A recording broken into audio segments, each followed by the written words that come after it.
Okay, तो सबसे पहले सर मैं क्वेश्चन शुरू करने लगा वो वैसे तो बड़ा ये ना कह लीजिए ऑकवर्ड सा क्वेश्चन है, पर ये है कि जब भी आपका कोई नाम सुनता है, जैसे मुझे इंप्रेशन पड़ता था जब मैंने अपने बच्चों को कहा था तो कि आई स्पेशलिस्ट के पास हमने चेकअप के लिए जाना, तो कहते कौन डॉक्टर कौन है, मैंने कहा डॉक्टर चाकू टीके।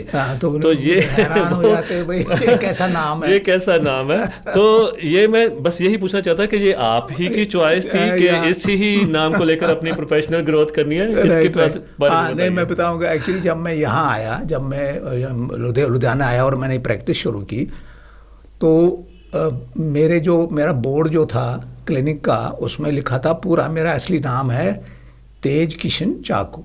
चाकू मेरा सरनेम है। और मेरा जो मेन नेम, फर्स्ट नेम और सेकंड नेम है वो है एक्चुअली तेज किशन। तो चाकू। अब क्या हुआ था यहाँ पर, जब आप पेशेंट, मैंने बोर्ड पर तो यही लिखा था पहले तेज किशन चाकू।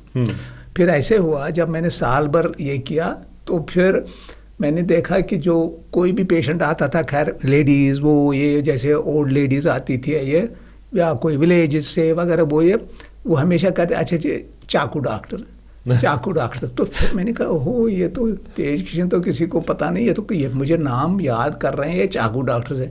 तो इसलिए एवरीबॉडी जो भी था हर एक कहता था चाकू डॉक्टर। तो मैंने अपना नाम ही बदल दिया। मैंने कहा पहले चाकू ही लगा लो तो बाद में अपना नाम रखा हो। तो फिर मैंने वो खुद उसके बाद, यानी ये आप समझो ये पंजाब ने ही मेरा नाम रखा डॉक्टर चाकू। तो चूंकि ये फिर ऐसा हो गया तो मैंने कहा नहीं, अब ये गलत है। तो इसलिए मैं फिर लिखता रहा डॉक्टर चाकू टीके। टीके हो गया तेज किशन और चाकू, लेकिन अब टीके तो सारे भूल गए। अब बस डॉक्टर चाकू। और ये ऐसा नाम है, मैंने देखा जब किसी को कहते हैं तो वो फिर ये भूलता ही नहीं है। बिल्कुल सही बात है। तो ये है इसका मेरे नाम का। तो ये भी जो एक हम चाहते हैं कि आपकी सेहत को लेकर मिसकंसेप्शंस जो बनी होती हैं वो तो दूर कराएं ही इनसे, बल्कि इनके नाम के लिए भी मैं चाहता था कि क्लैरिफिकेशन सभी को होनी चाहिए। चलिए ठीक है, तो हम इसकी फॉर्मल शुरुआत करते हैं। तो सबसे पहले जो मेरा पहला क्वेश्चन होगा कि आँखों की सेहत से आप क्या समझते हैं?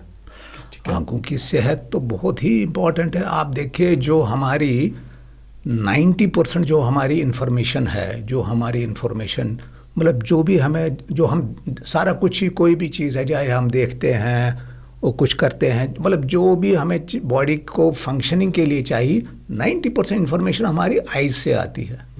बाकी इन्फॉर्मेशन जो है 10% है, वो हमारी जैसे स्किन है, टच किया, किसी को किया, या कोई सुना हमने कोई चीज़, या जो बाकी सेंसेस हैं, स्मेल है, वो है।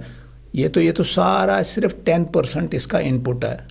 जो हमारी एनवायरनमेंट का इनपुट जो हमारे ब्रेन में है वो आइज़ से है। तो इसलिए आइज़ की संभाल तो इसका तो हम कोई कंपेयर ही नहीं किसी चीज़ के साथ करते हैं। पहले तो हर एक पार्ट इम्पॉर्टेंट है, लेकिन ये जो है ये तो बिल्कुल है।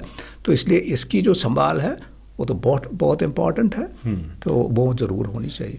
जैसे कहते हैं ना कि दांत गए, स्वाद गया और आंखें गई तो जहान ही गया। बिल्कुल, तो बिल्कुल सही बात है। स्वाद के बिना शायद हम अपना गुजारा कर लेंगे, सकता है, आंखें चलेगी तो ये कहते हैं कि दुनिया ही लुट गई है ना, जहान ही चला गया। एक्चुअली वो तो बिल्कुल, तो ये तो सबसे आगे इसको ही रखना चाहिए।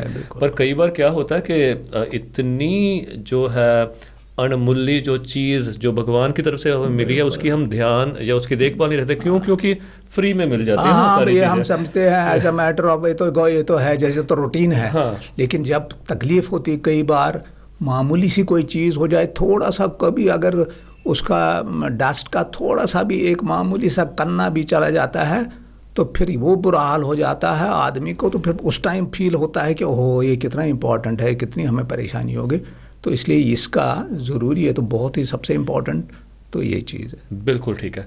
तो ये तो पता चल गया कि सेहत इसकी बहुत ज़रूरी है, इसकी संभाल रखनी बहुत ज़रूरी है, सबसे इम्पोर्टेंट। तो सेकंड क्वेश्चन इसके साथ ही है जो इसके ऑटोमेटिकली दिमाग में आता है। तो अगर इतनी इम्पोर्टेंट है तो इसको हम मेंटेन कैसे रख सकें, क्या करें, क्या प्रिकॉशन रखें कि हमारी जो आई साइट है वो चिरस्थायी मतलब ये तो नहीं मैं कहूँगा कि मरते दम तक बनी रहे, पर जितनी जो जैसा हम जिस एज में जैसा होना चाहिए वैसे में, वैसे एग्जैक्टली